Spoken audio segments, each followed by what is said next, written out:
Hello Ram sir. Hi Naraju. Visualisation 2.0 happy money. Previous వీడియోలో ఒక అర్హతని మనం ఎలా పొందుతాము, దానికి ఎలాంటి స్కిల్ కావాలి అనుకునేటువంటి దానికి మాట్లాడేటప్పుడు చిన్న బ్రీఫ్ లాగా మీరు ఒక మంచి క్వాలిటీ వీడియోని ఇవ్వడం జరిగింది. అందులో ఎమోషన్ యాడ్ చేసి, అంటే నాకు బాగా అనిపించినటువంటి విషయం ఏదైనా ఉంది అని అంటే, స్పిరిచువల్ పాయింట్ నుంచి చూసినప్పుడు అక్షయ పాత్ర థియరీని మీరు చెప్పడం జరిగింది. దాని నుంచి మనం నేర్చుకోవాల్సినటువంటి పాఠాలు, విషయాలు చాలా ఉంటాయి. కానీ దాంతోపాటు మీరు స్టార్టింగ్లోనే ఒక మాట అన్నారు, మీ పాత్ర ఎంత ఉందో మీరు తెలుసుకోవాలి అనుకుంటే ఇంట్లో మీ పిల్లలకి తెలియకుండానే క్యాజువల్గా జస్ట్ పాలు పట్టుకొని రా అని అంటే వాళ్ళు తీసుకునేటువంటి పాత్రను బట్టి మీ మైండ్ సెట్ పిల్లల్లో కానీ మీలో కానీ ఎంతవరకు ఉందో మీకు ఐడియా వచ్చేస్తుందని చెప్పేసి అన్నారు. రియలీ ఫెంటాస్టిక్ ఎగ్జాంపుల్ అయినా. అందులోనే కంటిన్యూటీ ఇది పార్ట్ 2 వీడియో. ఆ అర్హతని మనం ఏ విధంగా సంపాదించుకోవాలంటారు, అంటే ఎలాంటి స్కిల్ని డెవలప్ చేసుకుంటే వస్తుంది అంటారు అసలు? సో నారాజు, ఆ ఎపిసోడ్ నుంచి ఎవరైతే తమ పాత్ర ఎంత ఉంది అని తెలుసుకున్నారో, మరి పాత్ర స్థాయిని ఎట్లా పెంచుకోవాలి అని. So how to enhance hour container. మనకు అర్హతకు మించి కావాలని అనుకోవడం కాకుండా ఎంత అర్హత ఉందో తెలుసుకొని ఆ అర్హతను పెంచుకోవడం ఎట్లా ప్రయత్నించాలి అని. ఉదాహరణకు మనం ఇప్పుడు ఈ బొమ్మ చూస్తే చాలామందికి నాకు చెప్పాలనిపిస్తుంది, చాలా పిక్చర్లు మనవి భావాత్మకమైనవే తప్ప నిజంగా జీవితంలో ఇట్లాంటి పెట్టే వస్తుందని, దాని నిండు మీరు ఇట్లా నొక్కి తొక్కి ఇట్లా డబ్బును పెడతారని కాదు. చాలా విషయాలు మన జీవితంలో భావాత్మకమైనవి. ఆనందం, తృప్తి, సంపద, ఇవన్నీ భావాత్మకం. నాగరాజు మర్చిపోయి, మనం ఈ వీడియో చేయడానికి నీకు టైం ఉందా? ఉందా? టైం ఉంది. ఉంది అనుకోవడం ఉందే, అది భావాత్మకం. అంటే టైం నీకు కనిపించదు, నీ చేతిలో లేదు. అట్లాగే నాకు ఏదైనా ఉంది అని అనుకోవడం ఆ భావాత్మకం నుంచే, భావాల నుంచే, ఆ ఎమోషన్ నుంచే మనం అనుభవం లేక తీసుకొస్తాం మనకి ఏం కావాలో అది. సో ఇప్పుడు కంటైనర్ అన్నది ఒక ప్రతీక. మనస్సులో మనకు ఎంత కెపాసిటీ ఉంది, అసలు నాకు ఉందా ఇంత. నేను ఒకసారి చెప్పాను, మీరు ఎవరికైనా అడుక్కునేవాడికి రోడ్డు మీద 500 నోట్ ఇవ్వండి, వెంటనే అతని రెస్పాన్స్ ఏంటి? సార్ చిల్లర లేదు సార్ అంటాడు. 500 నాకు వచ్చిందని అనుకుంటాడా? తన పాత్ర చాలా చిన్నది. మీరు 500 ఇస్తే నా పాత్ర చిన్నది, ఇంతే, మిగతా చిల్లర వెనక్కి ఇచ్చేయాలని అనుకుంటాడు. ఆలోచన నాకు వచ్చిందని అనుకోడు. అలాంటి పాత్ర చిన్నగా ఉన్నవాళ్ళు అబండెన్స్ కావాలనుకుంటే, సంపద కావాలని అనుకుంటే తన పాత్రను ఎలా పెంచుకోవాలి, అసలు పాత్ర పెరక్కపోవడానికి కారణాలు ఏంటి అనేది మనం తెలుసుకుందాం. అబండెన్స్ అంటే అర్థం ఏంటంటే నారాజు, ఎక్కడ చూసినా డబ్బులు ఉండడం, ఎక్కడ చూసినా నీ పేరుతో ల్యాండ్స్ ఉండడం, ఏ వీధికి పోయినా నీది ఒక బిల్డింగ్ ఉండడం కాదు అబండెన్స్. నాకేం తక్కువ లేదనుకోవడం అబండెన్స్, నాకు ఎక్కువ ఉందడం అబండెన్స్ కాదు. ఇది చాలామందికి తెలియదు. అంటే నా కంటికి కనిపించే వస్తువులన్నీ ఉంటే సమృద్ధి నా దగ్గర ఉన్నట్టు అని అనుకుంటారు. కాదు, కంటికి కనిపించకపోయినా నాకు ఏదీ తక్కువ లేదనుకోవడమే సంపద. రిసీవింగ్ అనేది, యాక్సెప్టెన్సీ రిసీవింగ్ అనేది బాగుండాలి. మీరు అలా చెప్తుంటే ఈ ఫ్రూట్స్ అన్నీ ఏంటంటే ఇదంతా ఫీలింగ్, ఎమోషన్. చుట్టూ పచ్చగా ఉంది, నా జీవితం చాలా పచ్చగా ఉందంటే అర్థం ఏది, రంగు చూపించు అనే అనుభవం చూద్దాం. ఆ ఫీల్ ఉందే, అది ఇంపార్టెంట్. అదే కంటైనర్ అంటే. ఫర్ ఎగ్జాంపుల్, కొంతమందికి లెట్ us అండర్స్టాండ్ రీజన్స్ ఎందుకు వాళ్ళ కంటైనర్ చాలా చిన్నగా ఉంటుంది, వాళ్ళు ఎందుకు రిసీవ్ చేసుకోలేరు. కోరిక ఉంటుంది కానీ అనుకున్నంత సమృద్ధి తత్వాన్ని జీవితంలోకి ఎందుకు ఆహ్వానించలేరు. నేను ఒక కథ చెప్తాను. ఫస్ట్ రీజన్ ఏంటంటే not knowing what you want and why you want. చాలామందికి వాళ్ళకి ఏం కావాలో, ఎందుకు కావాలో తెలియదు. ఒక వ్యక్తి ఎడారిలో ప్రయాణిస్తున్నాడు. గంటల తరబడి, రోజుల తరబడి ఒక వంటని తీసుకొని వెళ్తున్నాడు. మనిషే లేడు, అది ఎడారి, నిర్మానుష్యమైన ప్రాంతం. మనిషి ఒక తోడు కావాలి. ఏం చేయాలో తెలియదు. గంటలు, రోజులు గడిచాయి, కానీ రెండో మనిషి మాత్రం కనిపించట్లేదు, రెండో జీవి కనిపించలేదు. అట్లాగే వెళ్తున్నాడు. వారాలు గడిచాయి. చివరికి అతనికి ఒక మనిషి స్పర్శ కావాలి అని అనిపించింది. కుటుంబానికంతా దూరంగా ఉన్నానే అనిపించింది. ఆ ఒంటరిని గట్టిగా కౌలించుకొని తన బాధ చెబుదాం, ఒంటరివాణ్ణి అయిపోయాను, నువ్వే నాకు దిక్కు అని చెబుదామని అనుకొని దాన్ని లాగుతుంటే, ఒంటె బాగా హైట్ ఉండడం వల్ల అందట్లా, తాడుని బట్టి లాగుతున్నాడు, అందట్లా. ఇది ఎంతసేపు రావట్లేదు, ఇది ఎవరో ఒకరు సహాయం చేయాలా, లేకపోతే రాదు అని ఇట్లా లాగుతున్నాడు. ఈ లోపల ఆయనకి చూస్తుంటే సడన్గా వాళ్ళ ఫ్యామిలీ వైఫ్ కనిపించింది. వైఫ్ కనపడితే ముఖం కళ్ళల్లో ఆనందం కలిగింది. వైఫ్ కనిపించింది కానీ దగ్గరికి పరిగెత్తుకుంటూ వెళ్ళాడు. నువ్వు కనిపించావు, నీకోసం ఎదురు చూస్తున్నా, నాకు చిన్న సహాయం చేయి. ఏంటి అని. సహాయం ఏంటంటే, ఈ వంట తాడు కొంచెం పట్టుకో, దాన్ని కౌగిలించుకుని నా బాధ చెప్పాలి. అంటే మనిషికి ఏం కావాలో నీకు తెలియదు అసలు. నీకు ఏది లేదనుకుంటున్నావో అది ఎదురుగా కనిపిస్తే దాని వెంట పడకుండా దేని ద్వారా ఏది వస్తుందో మళ్ళీ దాని ద్వారానే నువ్వు వెనక్కి వెళ్తున్నావు. వంట నువ్వు ఎవరు లేనప్పుడు నీ కథను వంటకు చెప్పాలనుకున్నావు, నీ భార్య కనిపించినప్పుడు ఇంకా వంట ఎందుకు? చాలామందికి they don't know what they want, why they want. ఏదైనా పొందాలి అంటే దానికి అర్హత కావాలి అంటే రిసీవింగ్ అనేది చాలా ఇంపార్టెంట్ అని అర్థమైంది. అది నువ్వు తీసుకునే టైంలో నీ పక్కన వచ్చినప్పుడు దాన్ని గుర్తించడం అనేది కూడా చాలా ఇంపార్టెంట్. ఆ గుర్తించేది ఎప్పుడంటే నాకు ఏది మిస్ అయిందో తెలిస్తే నేను గుర్తించవచ్చు. నాకు నిజంగా ఏది కావాలో చెప్తే అది గుర్తించవచ్చు. నాకే తెలియనప్పుడు నాకు కావాల్సింది వచ్చినా నేను గుర్తించలేను. This exactly what happened. చాలామందిలో ఇది జరుగుతుంది. అదొకటి, రీజన్స్ ఆర్ వెరీ వీక్. కానీ వైఫ్ అండ్ హస్బెండ్కి అది బాగా కనెక్ట్ అవుతుంది సార్. జనరల్గా చాలా స్టోరీస్లో మనం చూస్తూ ఉంటాము. హస్బెండ్ జనరల్గా ఎక్స్పెక్ట్ చేసేది ఒకటి ఉంటుంది, ఏదైనా సరే మనం తీరా కంటి ముందు వచ్చి కూర్చొని మాట్లాడేటప్పటికి వాళ్ళకి రెస్పెక్ట్ ఇవ్వరు, కానీ వేరే వాళ్ళకి మాత్రం రెస్పెక్ట్ ఇచ్చి మరీ చెప్తుంటారు. వాళ్ళకి విపరీతమైన కోపం వస్తూ ఉంటుంది. నిజం, నువ్వు చెప్తుంటే నాకే గుర్తు వస్తుంది. ఆ భర్త ఎప్పుడు టైం ఇవ్వడంట. టైం ఇవ్వడు, అసంతృప్తిగా ఉన్న భార్య ఒకరోజు సాయంత్రం కూర్చుంటాను, ఇప్పుడు దొరికావు, నువ్వు అసలు టైమే ఇవ్వడం లేదు తెలుసా, నువ్వు టైం ఎప్పుడు ఇస్తావో నాకు, నువ్వు చెప్పాల్సిందే అని ఒక గంట సేపటి నుంచి టైం ఇవ్వడం లేదన్న విషయం గురించి వాదించిందంట. అసలు ఈ గంట నీ దగ్గర ఉన్నాడు కదా, ఆ టైంని ఉపయోగించుకున్నావను లేదనే విషయాన్ని నువ్వు చెప్తున్నావు.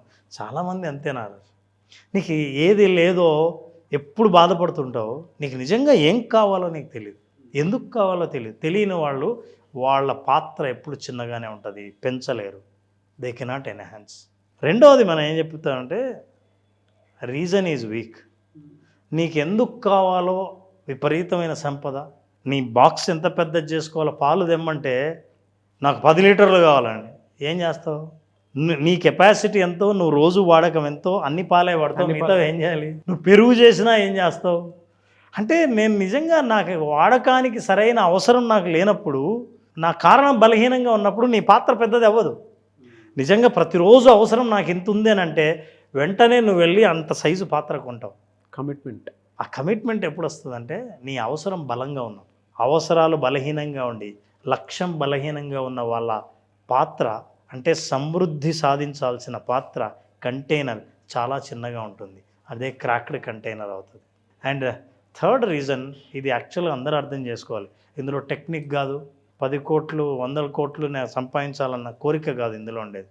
Lack of knowledge in multiple source of income. నీ సంపద పెరగాలంటే, నీ బీరువా పెరగాలంటే, నీ బ్యాంక్ అకౌంట్లు పెరగాలంటే నీకు ఒకటే సోర్స్ ఆఫ్ ఇన్కమ్ ఉంటే ఎట్లా? ఈ కాలంలో, ఈ టెక్నాలజీ కాలంలో మల్టిపుల్ సోర్సెస్ ఆఫ్ ఇన్కమ్ చాలా ఉన్నాయి.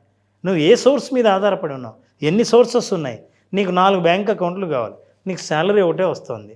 4 బ్యాంక్ అకౌంట్లో శాలరీ ఎట్లా పడుతుంది నారాజు? నీ సంపద పెరగాలంటే అకౌంట్లు ఎక్కువ ఉండాలి. అకౌంట్లు ఎక్కువ ఉండాలంటే మరి ఆదాయం 4 రకాల నుంచి ఉండాలిగా. స్కిల్ కూడా దానికి తగ్గట్టే, స్కిల్ కూడా నువ్వు పెంచుకోవాలి. సో నేనే ఉంటున్నా, మల్టిపుల్ ఏవైతే మార్గాలు ఉన్నాయో, చాలా మార్గాలు ఉంటాయి ఎక్కువ ఇన్కమ్ సాధించడానికి. ఒకే మార్గం కాకుండా 4-5 మార్గాల నుంచి సంపాదించేవి మీరు వెతికి పట్టకపోతే మీ పాత్ర చిన్నగానే ఉంటుంది, పెద్దది అవ్వదు. ఇంట్లో మనుషులు పెరగకపోతే మీరు అన్నం చేసే పాత్ర చిన్నదే ఉంటుంది. ఎక్కువ మంది ఉంటే ఇది సరిపోవట్లేదంటారు. మీ ఇంట్లో బైక్లోనే 4 రోజు పోవాల్సి వస్తే, సినిమాకో, షికారుకో, షాపింగ్కో ఇది సరిపోవట్లేదని అప్పుడు కారు కొందామని అనిపిస్తుంది. అవసరం బలంగా ఉంటే, మల్టిపుల్ రీజన్స్ ఉంటే నీకు పాత్ర పెద్ద చేద్దామని అనిపిస్తుంది. అది లేకపోవడం ప్రధాన కారణం. మరి ఎలా పెంచుకోవాలి? ఇది నీ ప్రశ్న. మీరు అనే దాంట్లో నాకు ఇంకోటి అంటే, అవసరం బలంగా ఉంటే అవకాశాలు కూడా అంత బలంగా కనిపిస్తాయని చెప్పడానికి మాత్రం బెస్ట్ ఎగ్జాంపుల్. అంటే ఈ lack of knowledge and multiple sources of income. అంటే అవసరాన్ని గుర్తించాలి. చాలామంది చేసేటువంటిది మన ఇంటి సౌకర్యాలు చాలా బలంగా మనకి ఆ అవసరాన్ని నేర్పించేలాగా అవకాశాలు క్రియేట్ చేస్తూ ఉంటాయి. బట్ మనం చూసే విధానం, ఫోకస్, ఎన్ని అవసరాలు ఉన్నాయనేటువంటి విషయం బలంగా గుర్తించగలిగితే అన్ని అవకాశాలు మనకి మల్టిపుల్ సోర్స్ ఆఫ్ ఇన్కమ్ కింద కనిపిస్తాయని చెప్పేసి అర్థమైంది నాకు. ఇప్పుడు ఇంట్లో ఒకడివే ఉన్నాడు అనుకో, నువ్వు పనిచేసే ఆఫీస్ మీ పక్కిళ్ళే అనుకుందాం, ఒక కారు కొనాలన్న ఆలోచన వస్తుందా నీకు? రాదు. అసలు ఏం అవసరం అంటాడు అసలు. సో నీ అవసరం చాలా బలహీనంగా ఉన్నప్పుడు కోరిక పెద్దది ఉన్నా అది బలహీనంగానే ఉంటుంది, కాబట్టి నీ పాత్ర పెద్దది అవ్వదు. ఇది ఎట్లా సార్ అంటే ఈ వే ఆఫ్ థింకింగ్లోకి మనిషి వెళ్ళాలి అనుకున్నప్పుడు, మల్టిపుల్ ఇన్కమ్ సోర్స్లోకి వెళ్ళాలి అనుకున్నప్పుడు ఎలా? యాక్చువల్లీ నాలెడ్జ్, స్కిల్ పెంచుకోవాలి. ఇప్పుడు నీ స్కిల్ చూసి నీకు 2-3 రకాల స్కిల్స్ ఉన్నాయంటే 2-3 రకాల ఆదాయాలు వస్తాయి. స్కిల్ పెంచుకోవాల్సిన దానికి ఆల్టర్నేటివ్ లేదు.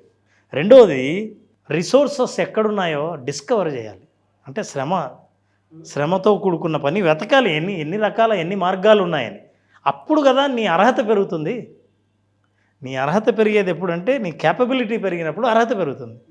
క్యాపబిలిటీని పెంచుకోవాల్సిన అవసరం ఉంది. సో నారాజు, ఇప్పుడు మన ప్రశ్న ఏంటంటే, మనసులో ఉన్న ఆ సమృద్ధి పాత్ర, నాకు రావాల్సిన సంపద యొక్క పాత్ర చిన్నదైతే ఇంకా నేను పెంచుకోవాలనుకుంటే ఎలా పెంచుకోవాలి, ఎందుకు పెంచుకోలేకపోతున్నాం అన్నది కారణాలన్నీ చూసాం. ఎలా పెంచుకోవాలో చూద్దాం. How to enhance the capacity. ఈ బీరువా పెరగాలి, ఇందులో బ్యాలెన్స్ పెరగాలి, నా అకౌంట్లు పెరగాలి. ఏదైనా సరే నేను పెంచాలని అనుకుంటే పెరక్కపోవడానికి కారణాలు చూసాం. ఓకే, ఇప్పుడు నాకు కారణాల వల్ల అర్థమైంది. ఇప్పుడు నేను ఎలా పెంచుకోవాలి? Number 1, identify which are the abundance is lacking. Which abundance is lacking అనేది నీకు తెలియాలి. సమృద్ధిలో చాలా ఉన్నాయి నారాజు. ప్రపంచం తెల్లవారు లేచినప్పటి నుంచి డబ్బులు, నోట్లు, కరెన్సీ కాదు. నీకు ఆరోగ్యం, సంబంధాలు, కెరీర్, డబ్బు, అవసరాలు, మనుషులు, చుట్టుపక్కల మనుషులు, ఇవన్నీ చాలా ప్రధానమైన. వీటిలో ఏ అబండెన్స్ లేదని నువ్వు ఎక్కువ డబ్బులు కోరుకుంటున్నావు, ఏది తక్కువైందని. ఆ విషయాన్ని నువ్వు గుర్తించకుండా ప్రతి సమస్యను నేను డబ్బుతోనే సాల్వ్ చేయగలనని అనుకుంటే నీ పాత్ర ఇంకా చిన్నగానే ఉంటుంది. ఎందుకంటే నీ కారణం అంత బలంగా లేదు. ఏ కారణం? నా ఇంట్లో అందరి ఆరోగ్యాలు చాలా బాగుండాలి అని కోరుకోవడం, డబ్బులు కోరుకోవడం కాదు. నాకు ఎక్కువ బ్యాలెన్స్, నీ క్యాన్సర్ ఉంది ఇంట్లో, నువ్వు ఎంత బ్యాలెన్స్ కోరుకుంటావు? పాత్ర ఎంత పెద్దది కావాలి నీకు?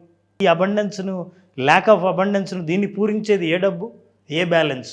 కాబట్టి నీకు కావలసినది ఏదో ఐడెంటిఫై చేయాలి. First identify what you want, what is lacking. Identify చేసిన తర్వాత నాకు మొత్తం అన్నిటికీ ఒకటే కాకుండా ఆ ఏరియా మీద ఫోకస్ చేయడం నేర్చుకుందాం. సో నాకు ఏది లోపించిందో అది గుర్తుపట్టడం. రెండోది మోస్ట్ ఇంపార్టెంట్, ఇది చాలాసార్లు మనం పట్టించుకోలేదు, చాలా ఇగ్నోర్ చేసిన ఏరియా ఏంటంటే ఎన్హాన్స్ యువర్ జనరాసిటీ. జీవితంలో నీ ఔదార్యాన్ని పెంచుకోనారా. ఔదార్యం అంటే మనకు ఉన్నది రావాలంటే ముందు ఇవ్వాలన్న విషయం ఎవరికి తెలియదు. ఒకటి ఏదైనా మన దగ్గర నుంచి వెళ్తేనే అది ప్రవాహంలాగా మనకు వస్తుందన్న విషయం తెలియదు. జనరాసిటీ ఏంటంటే నాకున్న దాంట్లో కొంత ఇవ్వాలన్న ఔదార్యం ఎప్పుడు పెరుగుతుందో ఆ ఏరియాలో, ఫర్ ఎగ్జాంపుల్ హెల్త్ కావాలి, రిలేషన్షిప్ కావాలి, డబ్బు కావాలి, ఏదైతే సమృద్ధి లోపించిందని నువ్వు అనుకుంటున్నావో ఆ ఏరియాలో ఇంకొకరికి నువ్వు సహాయం చేస్తే అది నీకు మేలు చేస్తుంది. జనరాసిటీ, నీ దగ్గర డబ్బులు లేవు అంటే ఇస్తే పోతుంది కదా అని అనుకోవడం వల్లే చాలామంది ఇవ్వకపోవడం వల్లే వాళ్ళ పాత్ర చాలా చిన్నగా ఉంది.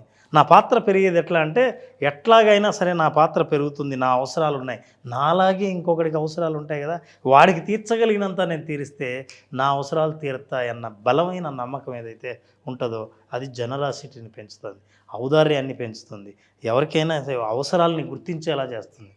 నువ్వు ఇంకోరు అవసరాలను గుర్తించినప్పుడు నేచర్ నీ అవసరం గుర్తిస్తుంది. That is when you will get what you want. అందుకే అంటారు the smallest act of kindness, దయా అన్న ఒక చిన్న మార్గమే, చిన్న పనే is worth more than the greatest and grandest intention. ఒక గొప్ప ఉద్దేశం కంటే ఒక చిన్న సహాయం, దయతో కూడిన ఒక సహాయం చాలా గొప్పది. అది మీ అబండెన్స్ అనే పాత్రను పెంచుతుంది. రియలీ ఫ్యాంటాస్టిక్ అండి. నాకు తర్వాత వీడియోలో డిస్కస్ చేద్దామని ఉంది. అంటే నా పాత్రను ఇంట్లో ఏ మేరకు చూడాలి, ఎలా గుర్తించాలి అనేటువంటి దానికి మాత్రం నాకు ఇంకో కోణంలో ఈ వీడియోలో అర్థమైనటువంటి విషయాలు చాలా ఉన్నాయి. అందరూ అనుకుంటూ ఉంటారు ఎలా గుర్తించాలి మనలో ఉండేటువంటి స్కిల్ని అని. అంటే ప్రస్తుతానికి మన ఇంట్లో ఉండేటువంటి అవసరాలు ఏవైతే ఉంటాయో వాటిని రాసుకొని గుర్తిస్తే వాటిని సంపాదించడం కోసం మనం ఏం నేర్చుకుంటే బాగుంటుందో అనుకునేటువంటి ఆలోచన అయితే ఫస్ట్ మనకు వచ్చేస్తుంది. అదే అతిపెద్ద స్కిల్. మీరు నేర్చుకోవాల్సిందే అది. మనం ఫుడ్ కోసం ఏదేదో వెయిట్ చేసుకుంటూ ఉంటాం. మనకు కావాల్సింది అబండెన్స్ కావాలి అనుకుంటే మన సౌకర్యాలు ఏర్పరచుకోవటమే మన అబండెన్స్. నారాజు, నీ పాత్ర సైజు తెలుసుకోవాలనుందా? మీలో ఎవరైనా సరే నిజంగా నా పాత్ర సైజ్ ఎంతో నేను తెలుసుకోవాలని అనుకున్న వాళ్ళు కింద కామెంట్లో టైప్ చేయండి, I want to know my container size అని. I want to know my container size అని. నెక్స్ట్ ఎపిసోడ్లో ఒక పవర్ఫుల్ టూల్ని నేను ప్రజెంట్ చేస్తాను. ఈ టూల్ ద్వారా నిజంగా నా పాత్ర సైజు ఉన్నది సరిపోతుందా, పెంచుకోవాల్సిన అవసరం ఉందా, ఇంకా ఎక్కువ ఉంటే దాన్ని తగ్గించుకోవాల్సిన అవసరం ఉందా, దీనికి నా సంతోషానికి ఉన్న కనెక్షన్ ఏంటి అని తెలుసుకోవాలనుకుంటే మీరు కింద కామెంట్లో టైప్ చేయండి. ఖచ్చితంగా నెక్స్ట్ ఎపిసోడ్లో మనం టూల్ గురించి మాట్లాడుతున్నాం. ఏ టూల్ దేని ద్వారా అయితే మన పాత్ర సైజుని మనం చూడగలమో, అర్థం చేసుకోగలమో అది తెలుసుకోవాలనుకుంటే నెక్స్ట్ ఎపిసోడ్ దాకా వెయిట్ చేయండి. డెఫినెట్గా అండి. So part 3. Part 3. Anyways very good topic sir. Thank you అండి. Thank you so much Ram garu. Thank you నాన్న. Thank you so much. మీ కంటైనర్ సైజ్ పెంచాలంటే గ్రాటిట్యూడ్ ద్వారా, మనం చెప్పే విజువలైజేషన్ టెక్నిక్ ద్వారా మన కంటైనర్ను పెంచవచ్చు. అది అర్థం చేసుకోవాలంటే 9వ తేదీ ఆగస్టున జరిగే అద్భుతమైన హ్యాపీ మనీ అనే 5 రోజుల ప్రోగ్రాం అటెండ్ అయినప్పుడు అసలు ఎవరి కంటైనర్ సైజ్ ఎంత ఉందో వాళ్ళకి స్పష్టంగా అర్థమవుతుంది. ఆ కంటైనర్ పెరుగుతున్న ఫీలింగు, ఆ ఎమోషన్ను అనుభవంలోకి తీసుకొస్తారు. అది అర్థం చేసుకోవాలంటే హ్యాపీ మనీ ఒకటే మార్గం.